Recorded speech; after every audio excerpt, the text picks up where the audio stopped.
¿Puede el amor de un hijo convertirse en el arma más cruel? Tras la muerte de su único hijo, una madre descubre que su testamento es una sentencia. La casa familiar y 7 millones de euros son para su nuera. Para ella, solo queda una cabaña abandonada. Inmediatamente, es expulsada de su propio hogar por la mujer a la que una vez amó como a una hija. Lo que parece un acto de desprecio, el final de una vida, es en realidad el principio de un misterio oculto en las ruinas. Si el hijo al que entregaste tu vida te empuja al abismo desde su propia tumba, ¿intentarías buscar la verdad que se esconde tras su traición? Mi nombre es Elvira. Este año he cumplido los 65. Solía pensar que con ver a mi hijo crecer, con verlo convertido en un hombre de bien, esta vida ya no tendría deudas conmigo. Pero un día, solo un día, descubrí que hay cosas que, por mucho que entregues, jamás te serán devueltas. Estoy de pie en la acera. Y esta es la acera desde la que veo mi vida desmoronarse. El frío de noviembre en Madrid se cuela por mi abrigo, pero no es un frío que venga de fuera. Es un frío que nació dentro, hace unas horas, y que ahora me recorre los huesos. Frente a mí se levanta la casa. Mi casa. O, mejor dicho, la casa que fue mía hasta esta mañana. Las ventanas del salón están encendidas. Dentro, puedo imaginarla a ella, a Sofía, caminando sobre el parqué que Mateo y yo elegimos juntos. Quizás esté descolgando mis fotografías. Las que cuelgan en el pasillo. La de mi boda. La de Mateo de niño, con esa sonrisa a la que le faltaba un diente. Su voz todavía resuena en mi cabeza. No fue un grito. Fue peor. Fue una sentencia dicha con calma, con una frialdad que helaba más que este viento. Te doy 2 días, Elvira. 2 días para recoger tus cosas. Y luego añadió aquello. Aquello que se me ha clavado en el pecho como un trozo de vidrio. Vete a esa pocilga en La Rioja. Es lo que te corresponde. Una pocilga. Así llamó al único legado que mi hijo, mi Mateo, me dejó en su testamento. Todo ocurrió la semana pasada. En la oficina del señor Ramos, el abogado. Era una habitación pequeña, olía a papel viejo y a tristeza contenida. Yo me senté en una silla de cuero agrietado, apretando mi bolso con tanta fuerza que los nudillos se me pusieron blancos. Sofía se sentó a mi lado.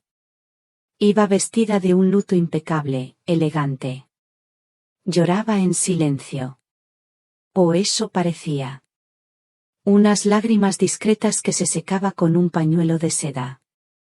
El señor Ramos, con sus gafas de montura gruesa, carraspeó. Abrió un sobre. El crujido del papel fue el único sonido en la sala durante un minuto que pareció una eternidad. Y entonces empezó a leer. Leía con voz monótona, profesional. Palabras que hablaban de cuentas bancarias, de acciones, de propiedades. Palabras que, poco a poco, fueron construyendo un muro invisible entre mi nuera y yo. La casa de Madrid, para Sofía.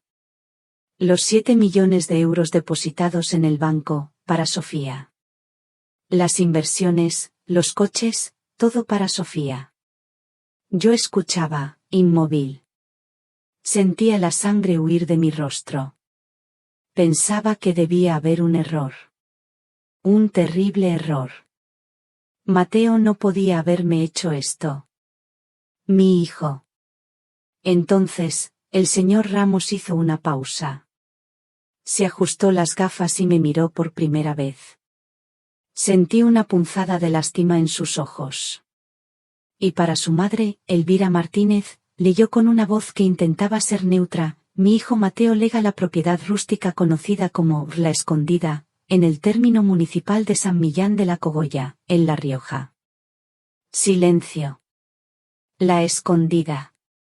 Una cabaña vieja, casi en ruinas, en un terreno que el abuelo de Mateo compró hace 50 años y que nadie había pisado desde entonces. Un lugar del que Mateo hablaba con un cariño extraño, casi secreto. Un lugar que Sofía siempre había despreciado. ¿Eso es todo?, susurré. Mi voz sonó como un eco lejano, irreconocible. El señor Ramos asintió lentamente. Fue en ese instante cuando la vi. La sonrisa de Sofía. No fue una sonrisa abierta, claro que no. Fue algo diminuto. Un temblor casi imperceptible en la comisura de sus labios rojos. Una victoria silenciosa que duró menos de un segundo. Pero yo la vi. Y en ese segundo, comprendí que las lágrimas de antes no eran de dolor. Eran de impaciencia. Salimos de la oficina sin mirarnos. Yo caminaba como un autómata. Sentía las piernas de plomo. Afuera, el sol de la tarde me deslumbró. Sofía se dirigió a su coche, uno de esos coches alemanes, lujosos y de color negro brillante. Pensé que me llevaría. Que, al menos, tendría ese gesto. Pero se detuvo junto a la portezuela. Se giró y me miró. Ya no había rastro de luto en su rostro. Solo había suficiencia. Puedes coger un taxi, ¿verdad, Elvira?, dijo. Con lo que te ha quedado, supongo que te llegará para eso. Y se fue. Me dejó allí, sola, en medio de la acera. Ahora estoy de nuevo en una acera. La de enfrente de mi antigua casa. He pasado los 2 últimos días metiendo mi vida en cajas de cartón. Ropa vieja. Libros.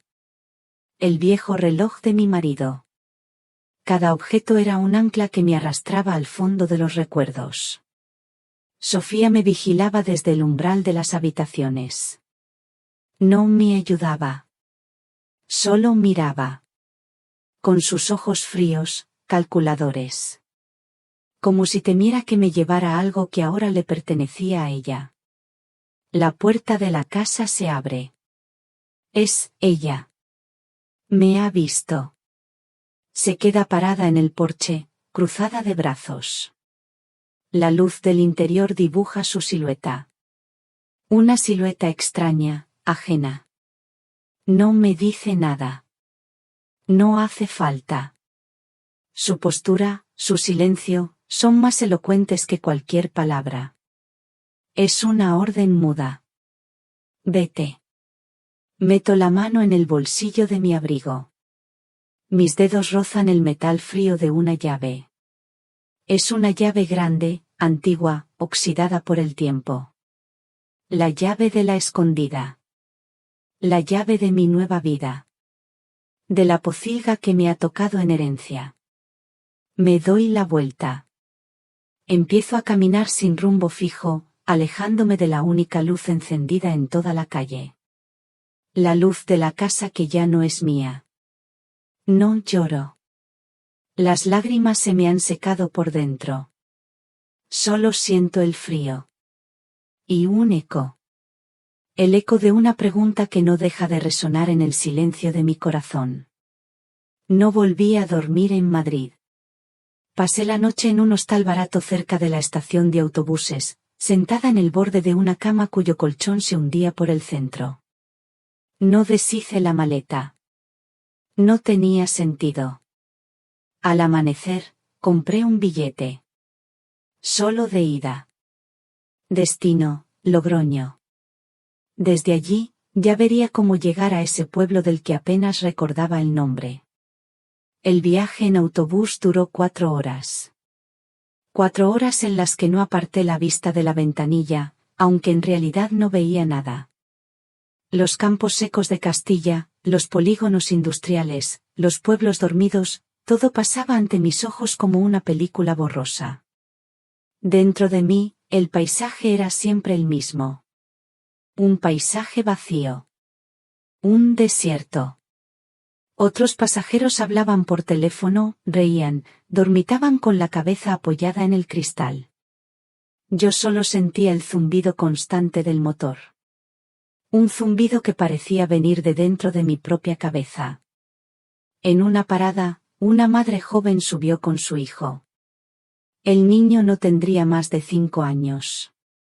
Se sentó en el asiento de delante y empezó a hacerle preguntas a su madre sobre las nubes, sobre los camiones, sobre todo lo que veía. Su voz aguda era como un pinchazo en mi corazón. Cerré los ojos. Vi a Mateo.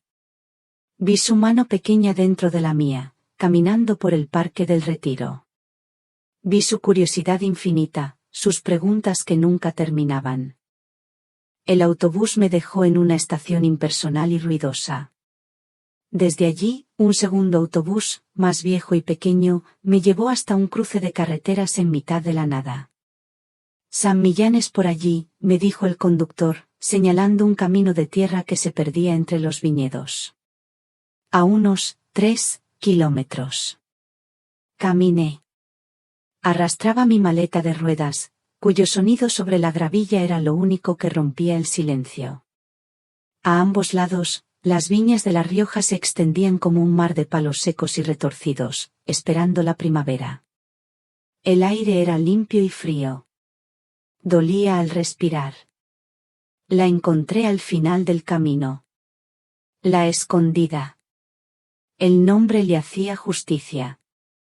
Estaba apartada de todo, medio oculta por 2 cipreses demasiado altos y una hiedra que trepaba por las paredes como si quisiera devorarla. Era más pequeña de lo que recordaba. Las tejas del tejado estaban rotas en algunos sitios. La pintura de las contraventanas de madera se caía a pedazos, mostrando la madera gris y reseca que había debajo. Parecía un animal viejo y cansado, abandonado a su suerte. Saqué la llave del bolsillo. La llave grande, oxidada. Me temblaba la mano al meterla en la cerradura. Giró con un quejido metálico, como si protestara por haber sido despertada de un sueño de décadas.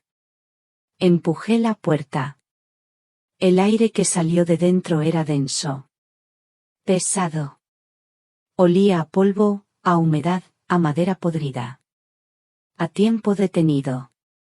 Entré. Dejé la maleta en el suelo, junto a la puerta. El interior estaba en penumbra. Unas pocas motas de polvo bailaban en el único rayo de luz que se colaba por una rendija. El suelo era de baldosas de piedra, heladas y desiguales. Había telarañas en cada esquina, colgando como cortinas de un teatro abandonado. En el centro de la única estancia había una mesa robusta de madera y 2 sillas. Cubiertas por una capa de polvo tan gruesa que parecía nieve sucia. En una pared, una pequeña cocina con un fregadero de loza manchado de óxido. En la otra, una chimenea ennegrecida, llena de cenizas frías. No había luz eléctrica. No había agua corriente. No había nada. Solo el abandono. Me senté en una de las sillas. El polvo se levantó a mi alrededor. Apoyé los codos en la mesa, hundí la cara entre las manos y, por primera vez desde que salí de la oficina del abogado, lloré. Lloré en silencio. Lloré por mi hijo. Lloré por mi casa perdida. Lloré por mí misma, por esta mujer de 65 años sentada en medio de la nada, sin más futuro que una cabaña ruinosa y un corazón roto. Los primeros días fueron los peores. Por la noche, el frío se metía por todas partes. Dormía vestida, envuelta en el único abrigo que tenía, sobre un catre con un colchón de lana apelmazada que encontré en un pequeño altillo. El viento silbaba entre las tejas rotas. A veces, oía ruidos extraños, el crujido de la madera, el corretear de algún animalillo en el desván. El miedo y la soledad eran mis únicos compañeros. Durante el día, empecé a limpiar. No por esperanza, sino por pura necesidad de hacer algo. De moverme. De no pensar. Barrí el polvo acumulado durante años. Fregué el suelo con agua que sacaba de un pozo que había en el patio trasero. El agua salía fría, con un sabor a hierro, pero servía. Intenté arreglar una de las contraventanas rotas. Me hice un corte en la mano. La sangre brotó, roja y viva sobre la piel sucia. Miré en la herida. Al menos, era una prueba de que todavía sentía algo. Fue al tercer día cuando lo vi. Estaba arrinconado en el hueco que quedaba debajo de la escalera que subía al altillo, casi oculto por unas mantas viejas y apolilladas. Era un pupitre. Un pupitre de madera oscura, de los que ya no se usan. Pequeño, individual, con su asiento unido a la mesa. Lo reconocí al instante. Era el pupitre de Mateo. El que le compramos cuando empezó la escuela primaria. Cuando nos mudamos a la casa de Madrid, él insistió en traerlo. Lo usó hasta que se le quedó pequeño.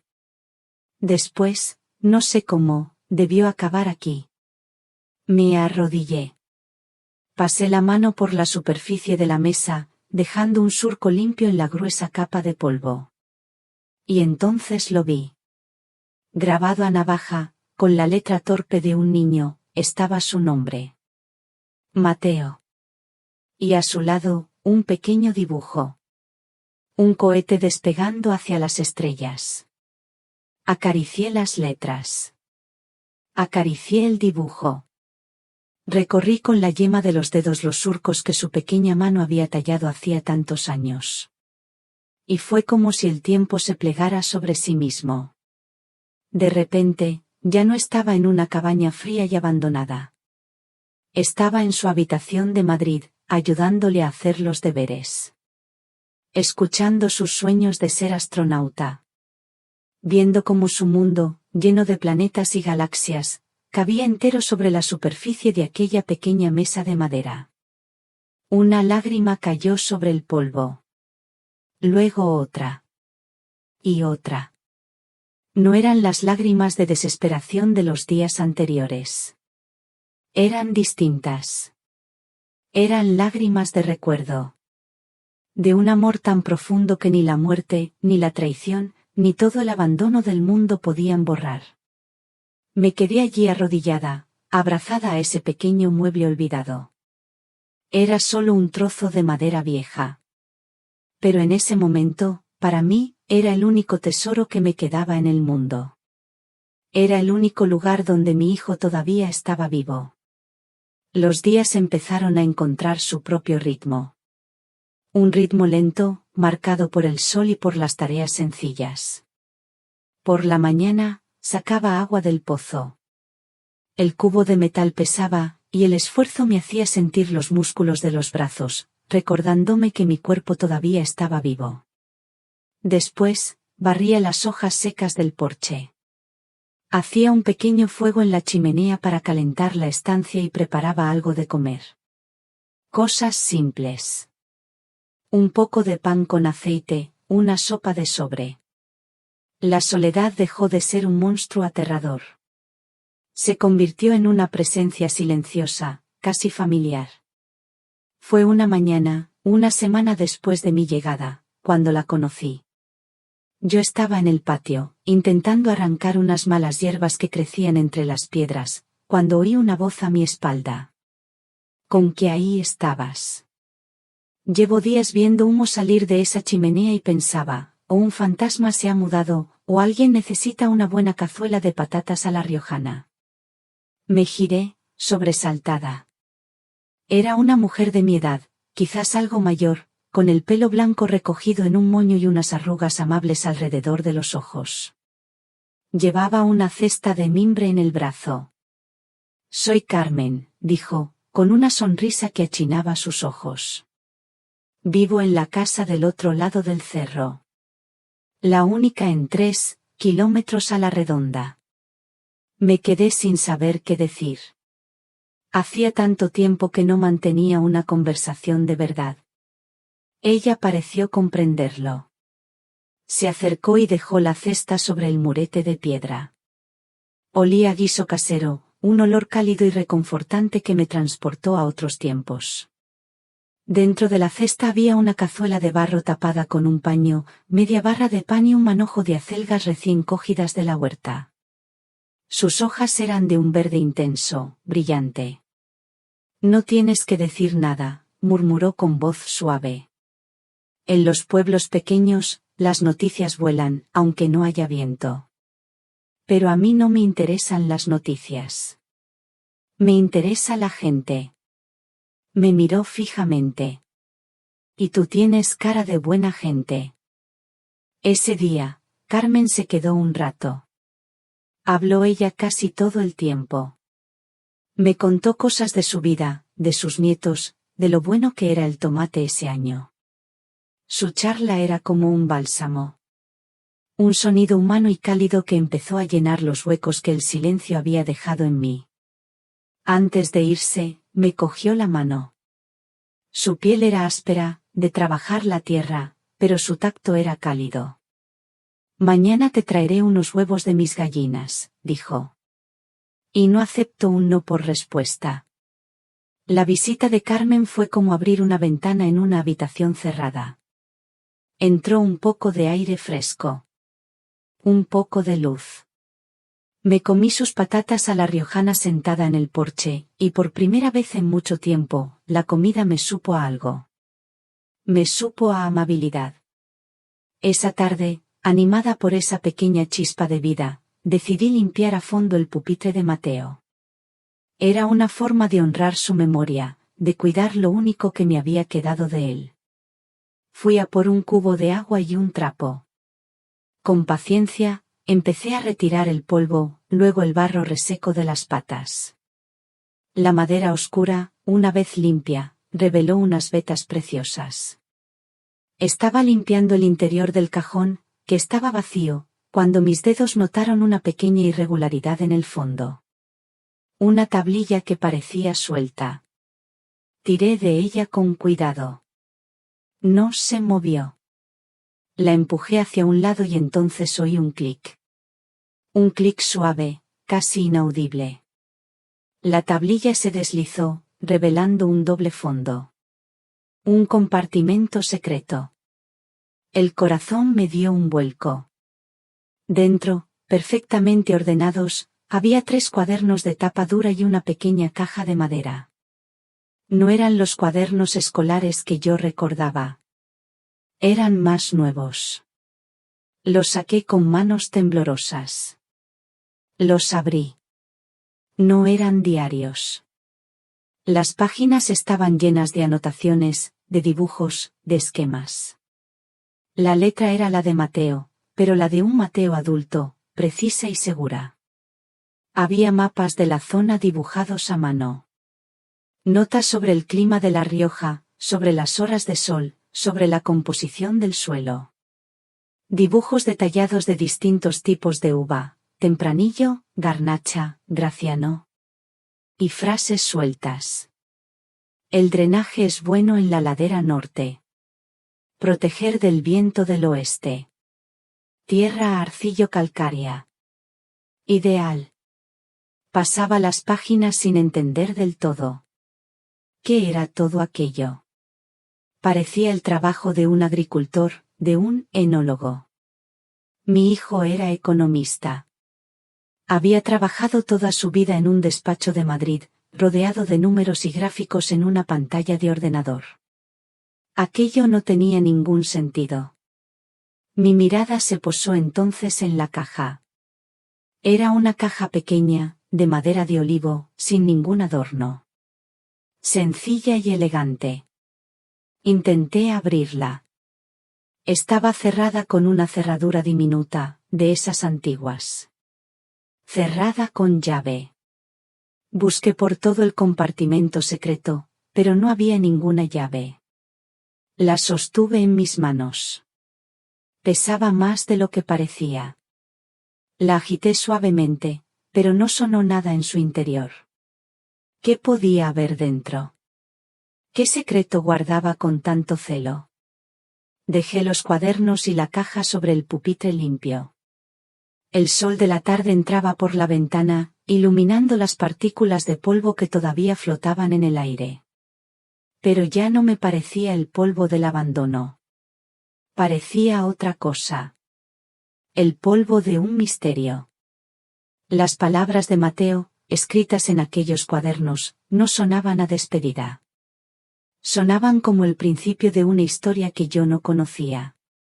¿Una caja cerrada y los secretos que guardaba? A veces, las cosas más pequeñas, las que han sido olvidadas, contienen las respuestas a las preguntas más grandes de nuestra vida. Me pregunto, ¿han encontrado ustedes alguna vez un tesoro inesperado en el pasado, algo que cambió por completo su forma de ver el presente? Compartan su historia con nosotros en los comentarios. Me encantaría leerles. Los cuadernos de Mateo se convirtieron en mi única compañía. Y en mi única obsesión. Por las noches, a la luz temblorosa de una lámpara de aceite que Carmen me había prestado, me sentaba junto a la chimenea y los leía una y otra vez. Al principio, sus anotaciones me parecían un laberinto de términos técnicos que no comprendía. Portainjertos. Poda en vaso. Fermentación maloláctica. Eran palabras de un mundo que no era el mío. Pero poco a poco, a medida que pasaba las páginas, las piezas empezaron a encajar. No eran notas sueltas. Era un plan. Un plan meticuloso, estudiado durante años. Mateo había investigado esta tierra, la tierra de su abuelo, con la precisión de un científico. Había analizado muestras del suelo. Había registrado las temperaturas de cada estación. Había estudiado los vientos dominantes. Había pasado fines de semana enteros aquí, en secreto, sin que nadie lo supiera. Ni siquiera yo. Recuerdo ahora conversaciones sueltas, comentarios que en su momento no tuvieron importancia. Viajes de trabajo que él decía tener que hacer. Un interés repentino por los vinos de La Rioja. Sus preguntas sobre el abuelo, sobre cómo trabajaba la tierra. Pensé que era simple curiosidad. Nostalgia. Nunca imaginé que detrás de esa curiosidad se estaba construyendo un sueño. El sueño de una bodega. Una bodega pequeña, familiar, dedicada a crear un vino de alta calidad. Un vino que llevara el alma de esta tierra olvidada. El economista. Mi hijo, el hombre de los números, soñaba con volver a la tierra. Y nunca me dijo nada. El dolor de ese secreto era agudo, pero debajo de él, empezó a crecer otro sentimiento. Un orgullo inmenso. Un asombro profundo ante la complejidad del hombre al que creía conocer tan bien. Pero la caja de madera seguía allí, sobre el pupitre.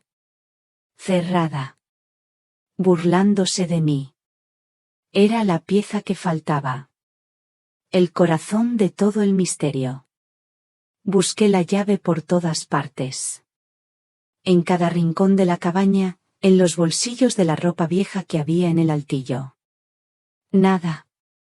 La frustración crecía cada día. Una noche, mientras releía uno de los cuadernos, me fijé en un detalle. Al final del cuaderno, en la contraportada interior, había una pequeña ranura en el cartón, casi invisible. Tiré suavemente con la uña. El cartón se despegó, revelando un pequeño hueco. Y dentro, envuelta en un trozo de tela, estaba ella. Una llave diminuta, de latón. El corazón me latía tan fuerte que parecía que iba a salirse del pecho. Cogí la caja. Metí la llave en la cerradura. Encajaba a la perfección. La giré. El mecanismo, con un suave clic, cedió. Levanté la tapa. El interior estaba forrado de terciopelo rojo, descolorido por el tiempo. No había joyas ni dinero. Solo había dos cosas. Un sobre doblado, con mi nombre escrito en la elegante caligrafía de Mateo. Mamá. Y debajo, un fajo de documentos. Dejé los papeles a un lado. Cogí la carta. Mis manos temblaban tanto que casi no podía sostenerla. La abrí. La letra de mi hijo llenaba varias hojas de papel. Empecé a leer. Mi querida mamá, comenzaba. Si estás leyendo esto, significa que has encontrado el camino. Significa que, a pesar del dolor y la confusión, no te has rendido. Sabía que no lo harías. Sabía que tu fuerza silenciosa te guiaría hasta aquí. Perdóname, mamá. Perdóname por el dolor que te he causado. Perdóname por este camino tan cruel que te he obligado a recorrer. No había otra manera. Las lágrimas nublaban mi vista. Me las sequé con el dorso de la mano y seguí leyendo. La voz de Mateo parecía susurrarme al oído, desde las propias páginas.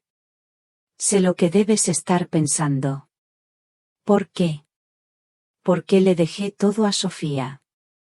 ¿Por qué te dejé a ti con esto? Con el abandono. Con el silencio. La respuesta es complicada, mamá. Yo amaba a Sofía. La amaba de verdad. Pero su ambición, su necesidad de demostrarle al mundo lo que valía, la estaban consumiendo. El dinero, para ella, se había convertido en una obsesión. En la medida de su felicidad. Quise creer que, si tenía todo lo que siempre había deseado, encontraría la paz. Que dejaría de correr. Le di el dinero como quien le da un medicamento a un enfermo.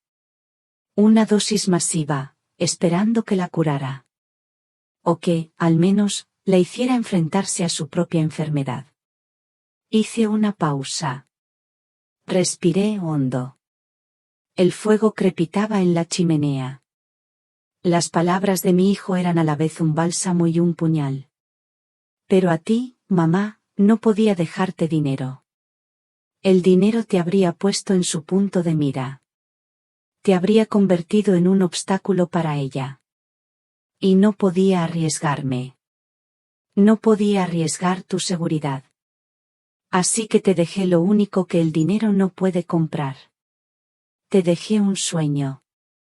Mi sueño. Esta tierra, mamá. Esta cabaña. Este es el verdadero testamento. Sofía ha heredado el dinero, que es algo volátil, efímero. Tú has heredado la tierra. La posibilidad de crear algo desde cero. Algo real. Algo que perdure. En esta caja encontrarás los primeros permisos, los estudios del terreno, los contactos que ya había hecho. Es solo el principio. Un mapa. El resto del camino debes andarlo tú. Sé que es mucho pedir. Es injusto. Pero no conozco a nadie en el mundo más capaz que tú. Más paciente. Más sabia. El dinero se desvanecerá, mamá. Pero la tierra, y lo que brota de ella, permanecerá para siempre. Confío mi verdadero legado en tus manos. La carta terminaba con una última frase. No construyas solo una bodega. Construye un hogar. Y, si algún día ella vuelve a casa, por favor, no le cierres la puerta. Sálvala. Solo tú puedes hacerlo. Cuando terminé de leer, la carta estaba empapada en mis lágrimas. La doblé con cuidado, como si fuera una reliquia sagrada. La abracé contra mi pecho. El dolor de la pérdida seguía ahí, inmenso. Pero ya no era un dolor vacío. Ahora estaba lleno de sentido. Lleno de amor. Lleno de una misión. Mi hijo no me había abandonado. Al contrario. Me había elegido. Me había entregado la parte más importante de sí mismo. Su sueño. Miré los documentos que había sobre la mesa. Eran los cimientos. Los planos de un futuro que yo no había pedido, pero que ahora sentía como mío.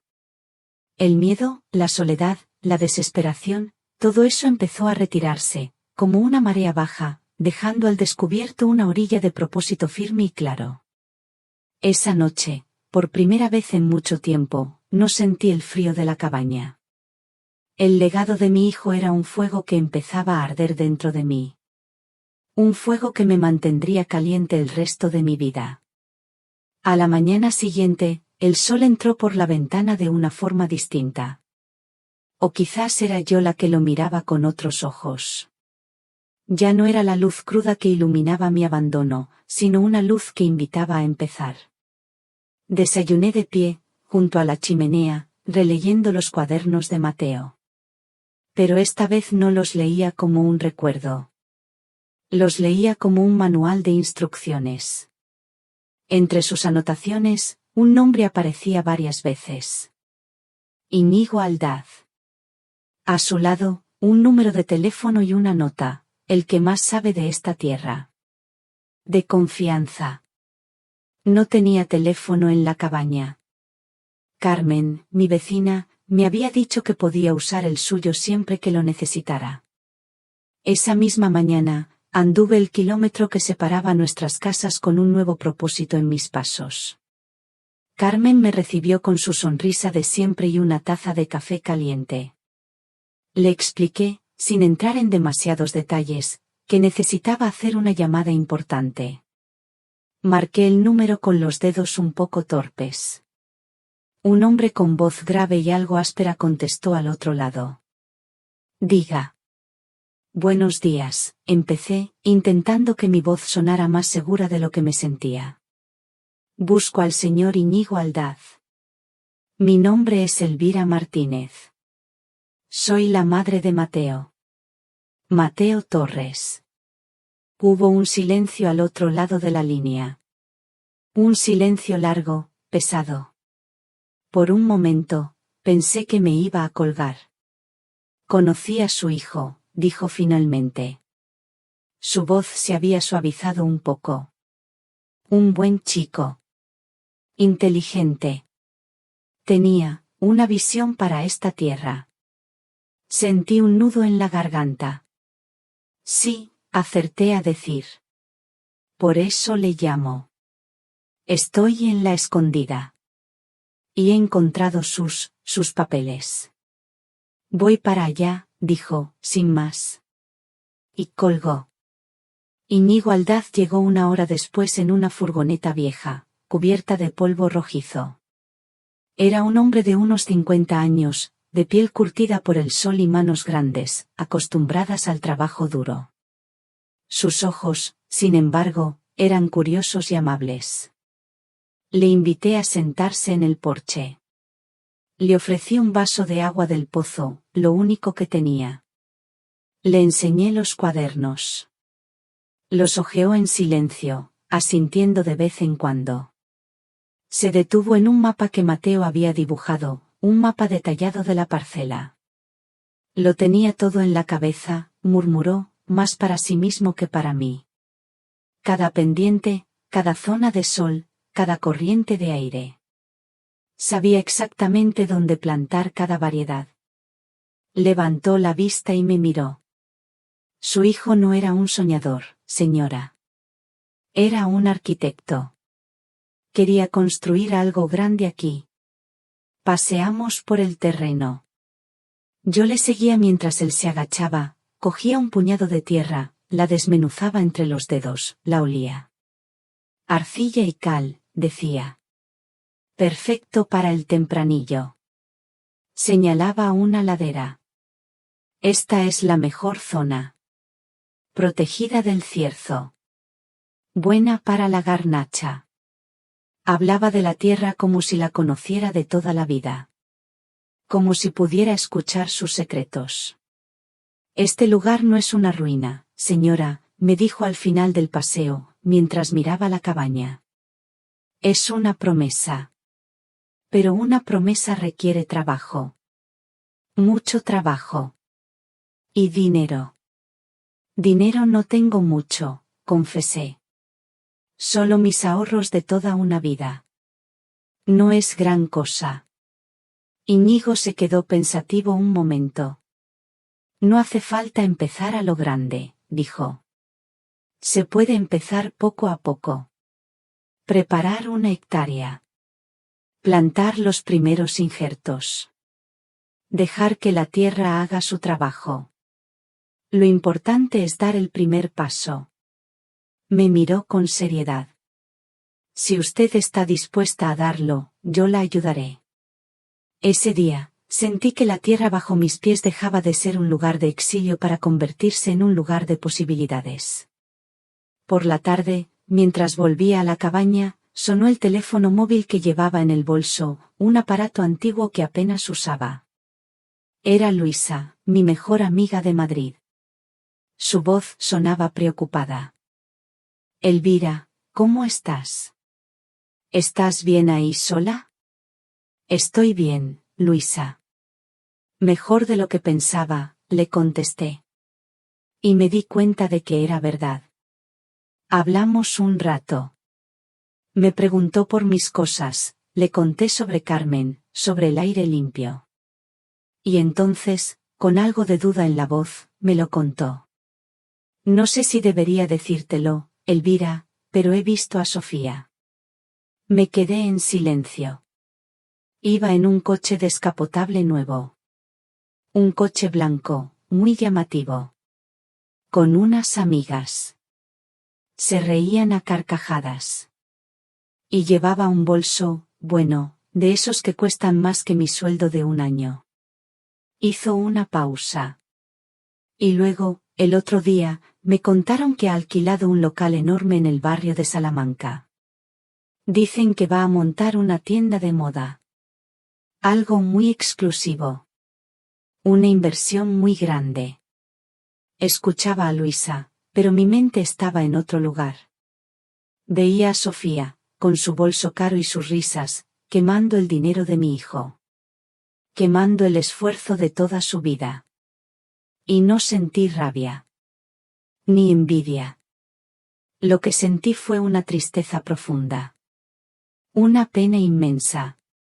Era como ver a alguien corriendo a toda velocidad hacia un precipicio, convencido de que va a echar a volar.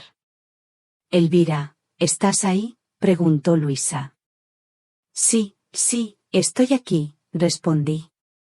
Gracias por contármelo, Luisa. De verdad. Colgué el teléfono. Miré a mi alrededor. El sol empezaba a caer sobre los viñedos. El aire olía a tierra húmeda y a romero. A mi izquierda, el camino que llevaba de vuelta a Madrid, al ruido, al lujo efímero de Sofía. A mi derecha, el terreno yermo que esperaba ser trabajado.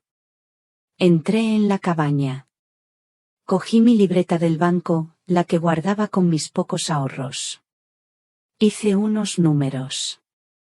No era mucho, pero como había dicho Íñigo, era suficiente para dar el primer paso. Esa noche, mientras el mundo de Sofía se expandía en fiestas y proyectos grandiosos, mi mundo se reducía a lo esencial. A un trozo de tierra. A un puñado de semillas. A la promesa de un futuro que, por primera vez, sentía que podía construir con mis propias manos. Pasó el invierno. Un invierno largo y silencioso en La Rioja, donde los días son cortos y el frío se pega a los huesos. Pero ya no era un frío que me asustara. Ahora tenía un propósito que me mantenía caliente por dentro. Cada mañana, me ponía unas botas viejas que Carmen me había regalado y salía al campo con Íñigo. El trabajo era duro. Más duro de lo que jamás había imaginado. Mis manos, acostumbradas a pasar las páginas de los libros y a sujetar una tiza, ahora aprendían a empuñar una azada. Mi espalda, que se resentía tras horas sentada corrigiendo exámenes, ahora descubría músculos que no sabía que tenía. Íñigo me enseñó a preparar la tierra. A quitar las piedras una a una. A labrar surcos rectos y profundos. A sentir la tierra, a entenderla. Esto no es Madrid, Elvira, me decía a menudo, con su vozarrón curtido por el viento. Aquí las cosas no ocurren de un día para otro. Aquí hay que tener paciencia. La Tierra tiene su propio reloj. Y yo aprendí a respetar ese reloj.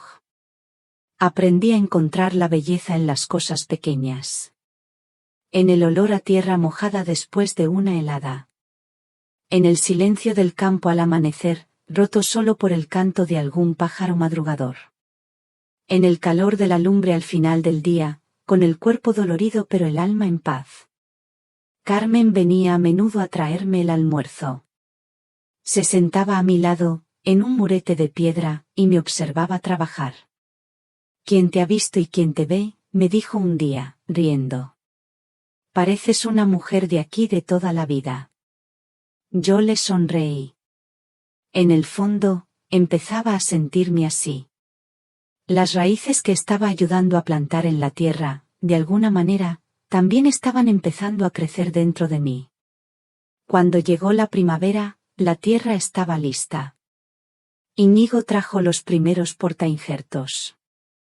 Eran apenas unos palos delgados, feos, sin una sola hoja. Parecían muertos. Pero él me aseguró que dentro de cada uno de ellos dormía la promesa de una vid fuerte y sana. Juntos, los plantamos uno a uno, en hileras perfectas, siguiendo el mapa que Mateo había dibujado. Fue un trabajo delicado, casi sagrado. Hacíamos un hoyo, colocábamos el injerto con cuidado, y lo cubríamos de tierra, apretándola con las manos. Cada planta era un homenaje a mi hijo. Cada una era una palabra en una conversación que mantenía con él en silencio. Unas semanas después, ocurrió el milagro. De la madera seca, empezaron a brotar unos pequeños puntos verdes. Diminutos, casi imperceptibles. Eran las primeras yemas. Lloré al verlas. Eran la prueba de que la vida, a pesar de todo, siempre se abre camino. Esa tarde, para celebrarlo, Carmen trajo una tortilla de patata y una botella de vino clarete de su propia cosecha. Nos sentamos los tres, Íñigo, Carmen y yo, en medio del campo recién plantado. El sol de la tarde teñía el cielo de naranja y morado. Comimos en silencio, un silencio cómodo, lleno de satisfacción. Por las raíces, dijo Íñigo, levantando su vaso de vino. Por las raíces, repetimos Carmen y yo al unísono. En ese momento, sentí una felicidad sencilla y profunda. Una felicidad que no recordaba haber sentido en mucho, mucho tiempo. Fue esa misma noche cuando llamó Luisa. Hacía meses que no hablábamos. Su voz, al otro lado del teléfono, sonaba distinta. Preocupada. «Elvira, ¿cómo vas?», me preguntó. «Bien, Luisa». «Muy bien. Hoy han brotado las primeras cepas», le conté, y mi voz se llenó de un orgullo que no pude disimular. Hubo una pausa. «Me alegro, de verdad», dijo Luisa. «Me alegro mucho por ti». Su voz se quebró un poco. «¿Te puedo contar una cosa?». «Claro», le dije, aunque ya intuía por dónde iban sus palabras. «Es sobre Sofía», susurró. «Las cosas no le van bien, Elvira». Me contó que la tienda de moda había sido un fracaso absoluto. Que había gastado una fortuna en un local, en decoración, en mercancía carísima que nadie compraba. Que se había rodeado de gente que solo quería su dinero, que le daba malos consejos. Pasaron 2 semanas. 2 semanas de trabajo silencioso y constante para curar las heridas de la viña. Quitamos las hojas rotas, enderezamos las cepas que se habían torcido, abonamos la tierra para darle nueva fuerza. El campo, poco a poco, empezaba a recuperarse. Pero en mi cabeza, la noticia de Sofía seguía dando vueltas, como una nube de tormenta que se negaba a marchar. ¿Dónde estaría? ¿Qué estaría haciendo? A pesar de todo el daño que me había hecho, no podía evitar sentir una punzada de inquietud. La respuesta a mis preguntas llegó una noche de jueves. Una noche terrible. Llovía. No era una tormenta como la de granizo, sino una lluvia fina, persistente y helada, de esas que parecen querer borrar el mundo. Yo estaba sentada junto al fuego, remendando unos pantalones de trabajo, escuchando el golpeteo monótono de la lluvia en el tejado. Entonces, lo oí. Unos golpes en la puerta. Débiles. Casi tímidos. Tan suaves que al principio pensé que era el viento. Pero se repitieron. Toc, toc, toc.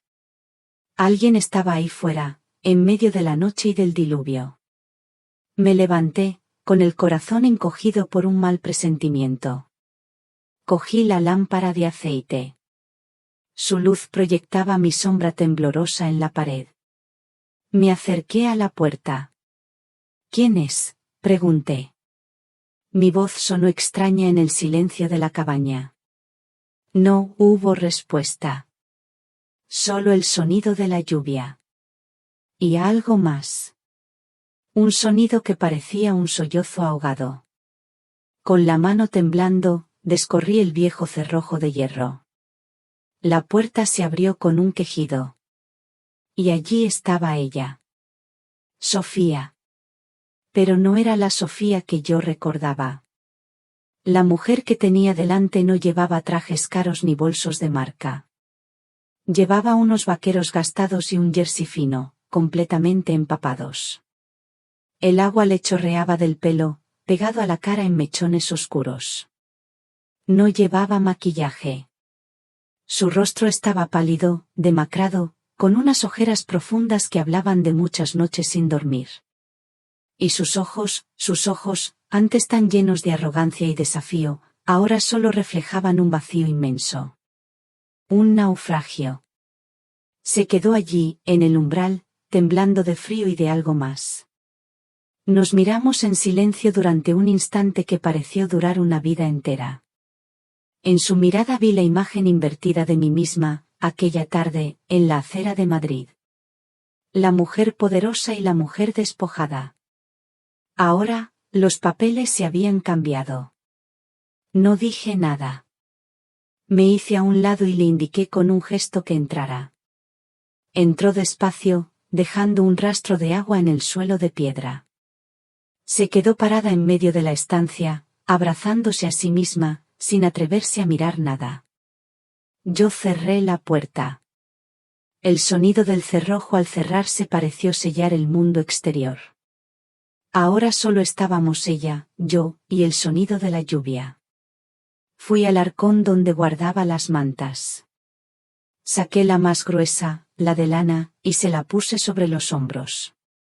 Ella se estremeció al contacto, pero no dijo nada. Puse más leña en el fuego. Las llamas crecieron, iluminando su rostro pálido.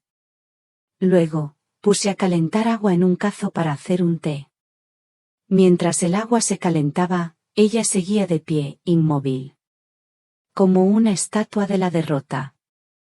Siéntate, le dije en voz baja. Señalé una de las sillas junto al fuego. Obedeció. Se sentó en el borde de la silla, con la espalda rígida, sin dejar de temblar. Le llevé la taza de té caliente. Sus manos estaban tan frías que apenas podían sostenerla. Tuvo que sujetarla con las dos manos, como un niño, y acercarla a sus labios. El silencio se hizo espeso. Yo me senté en la otra silla. Entre nosotras, solo el crepitar del fuego. Veía el vapor del té subir y empañar su rostro. Vi cómo una lágrima solitaria se desprendía de su ojo y caía en la taza. Lo perdí todo, Elvira, susurró.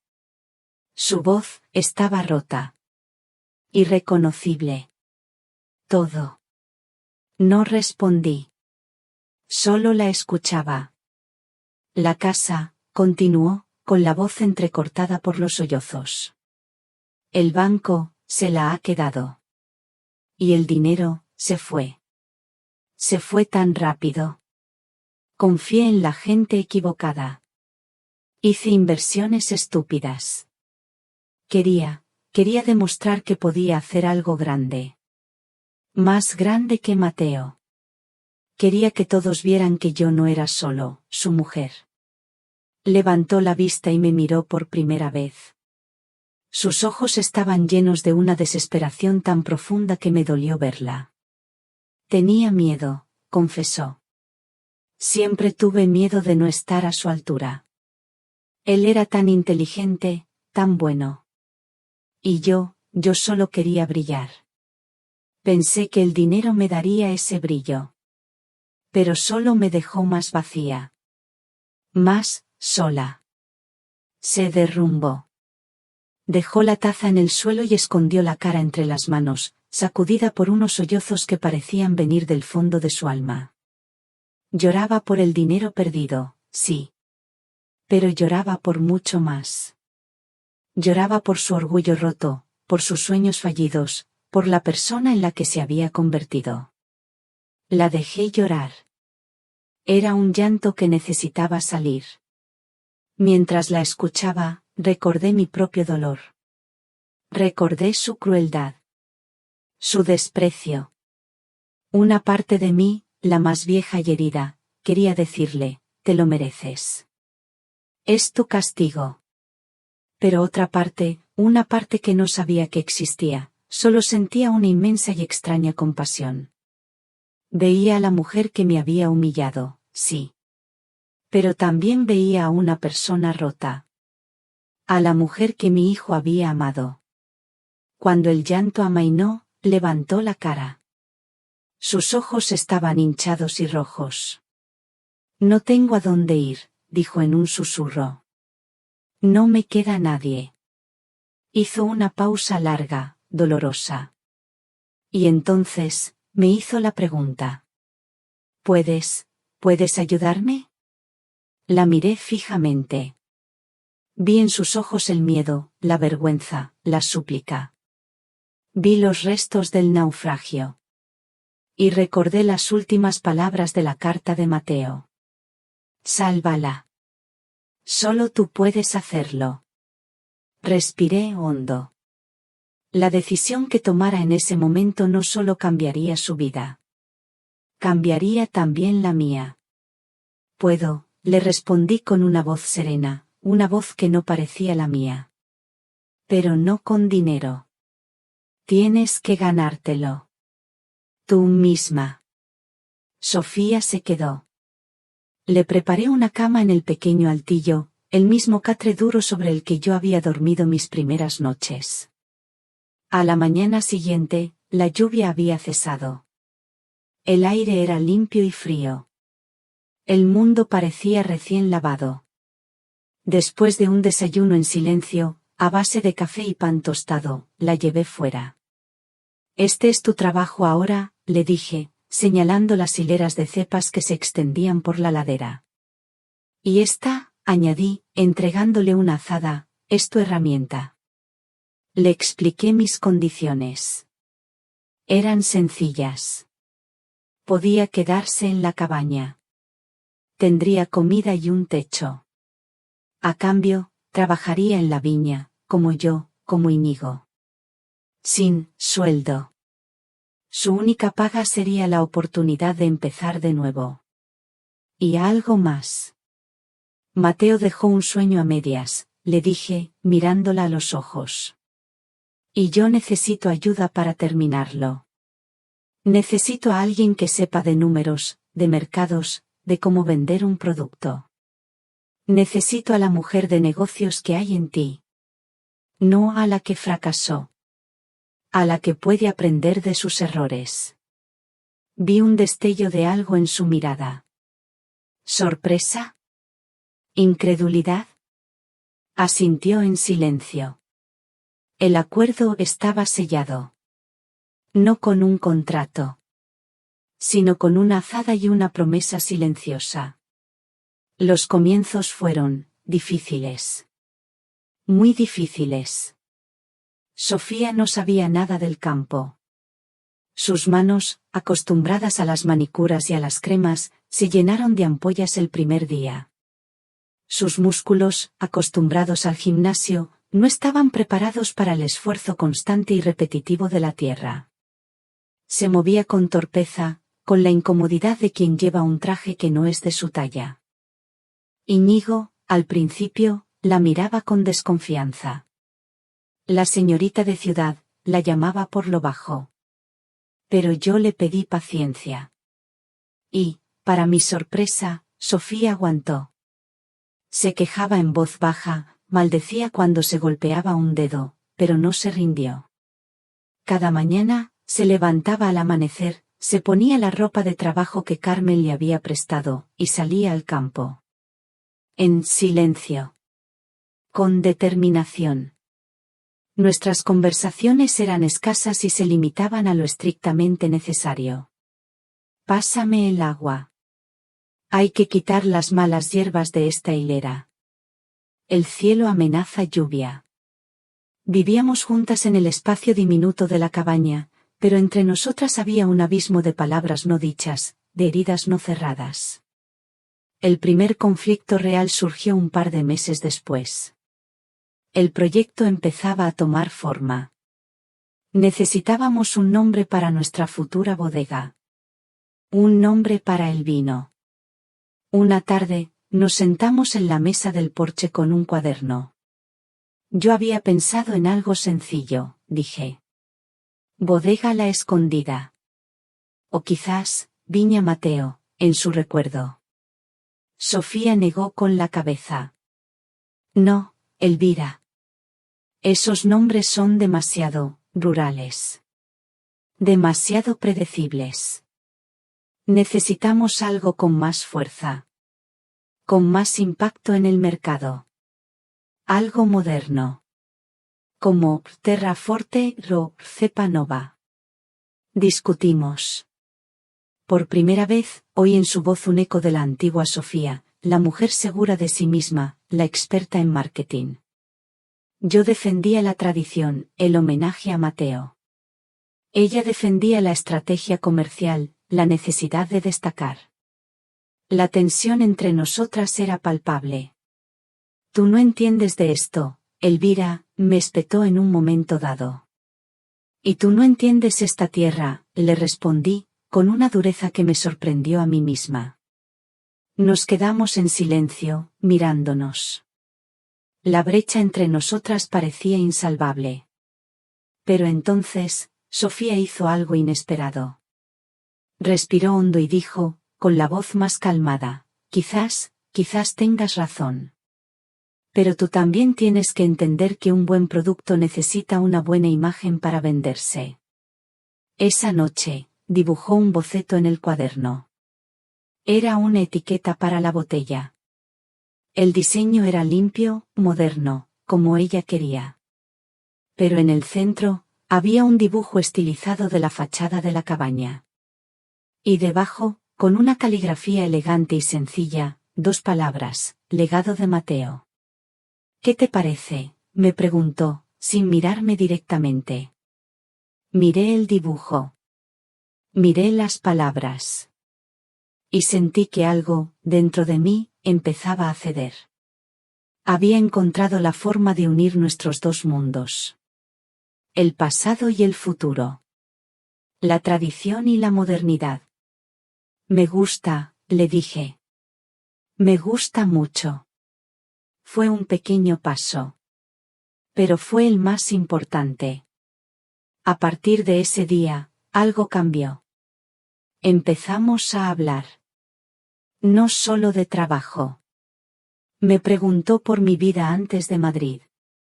Le conté historias de mi infancia. Ella, a su vez, me habló de la suya. De un padre ausente, de una madre que siempre le exigió ser la mejor.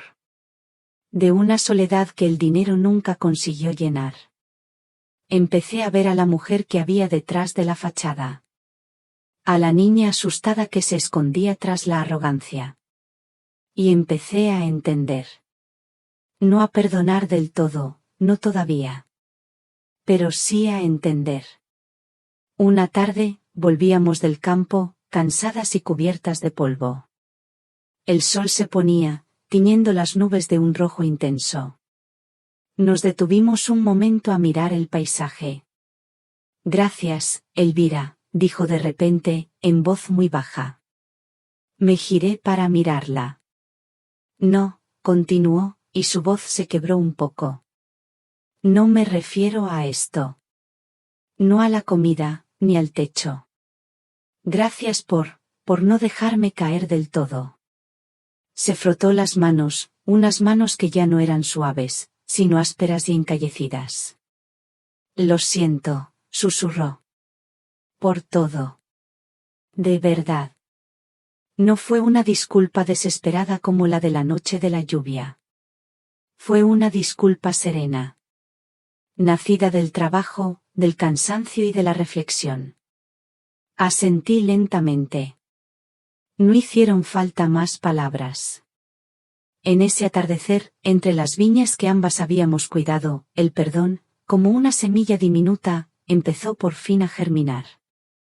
Han pasado 5 años desde aquella noche de lluvia. 5 años. A veces, cuando miro atrás, me parece que fue ayer. Otras veces, siento como si hubiera vivido varias vidas en este pequeño rincón de La Rioja. La cabaña ya no es una ruina. Con el tiempo, y con los primeros beneficios de las cosechas que vendíamos a otras bodegas, la hemos ido arreglando. Ahora tiene un porche de madera amplio, donde nos sentamos al atardecer. Tiene electricidad, gracias a unos paneles solares que instalamos en el tejado. Y tiene agua caliente. Pequeños lujos que ahora aprecio como tesoros. A su lado, hemos construido una pequeña nave, sencilla pero funcional. Es nuestra bodega. La bodega, legado de Mateo. Hoy ha sido un día especial. El más especial de todos. Después de 3 años de envejecimiento en barrica y 2 más en botella, por fin hemos abierto la primera botella de nuestra primera añada. La que nació de aquellas cepas que sobrevivieron a la tormenta de granizo. La que cuidamos con nuestras propias manos, cuando todavía éramos 2 extrañas que compartían un techo y un dolor. Ahora, el sol de septiembre empieza a caer, pintando el viñedo con una luz dorada y melancólica. Estoy sentada en una mecedora en el porche. A mi lado, en otra mecedora, está Sofía. Entre nosotras, en una pequeña mesa de madera, hay 2 copas de vino y la botella recién abierta. El vino, en la copa, tiene un color rojo cereza profundo, brillante. Lo muevo suavemente. El aroma que sube es complejo. Huele a fruta madura, a especias, a cuero y a algo más. Huele a tierra. A la tierra que hemos labrado juntas. Sofía levanta su copa. Yo levanto la mía. No decimos nada. El brindis es silencioso. Llevamos la copa a los labios y probamos nuestro vino. Nuestro trabajo. Nuestro legado. El sabor es intenso. Aterciopelado. Llena la boca con una calidez que baja lentamente hasta el pecho. Cierro los ojos. Y en ese sabor, puedo sentirlo todo. El frío de las mañanas de invierno. El peso de la azada en mis manos. El miedo de la noche de la tormenta. La alegría al ver los primeros brotes. Todo está ahí, contenido en ese sorbo de vino. Sabe a tierra, a sol y a memoria. Está bueno, dice Sofía en un susurro. Su voz está cargada de emoción. Está muy bueno. Sí, respondo. Mateo estaría orgulloso. Nos quedamos un rato en silencio, saboreando el vino y el momento. El silencio entre nosotras ya no es incómodo. Es un silencio lleno de complicidad, de entendimiento.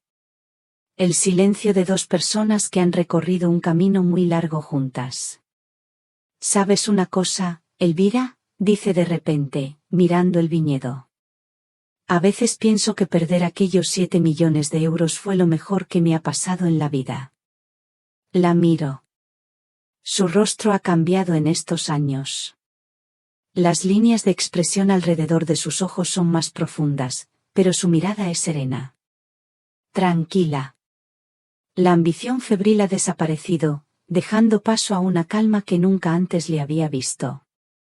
Perderlo todo me obligó a encontrarme, continúa. Y me obligó a encontrarte a ti. Y a él, añade, mirando la botella.